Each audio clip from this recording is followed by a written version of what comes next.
Грузовое судно «Таурскар» под иранским флагом попыталось прорваться через морскую блокаду США в Оманском заливе 19 апреля. После предупреждения от американских военных и отказа остановиться оно было атаковано.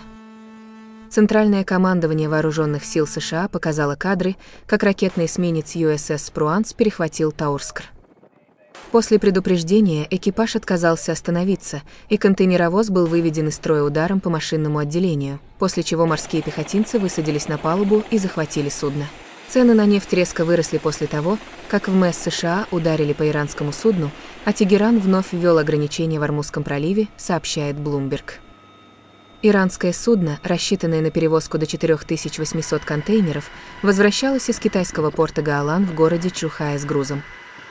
Оно было перехвачено примерно в 48 километрах к югу от побережья Ирана.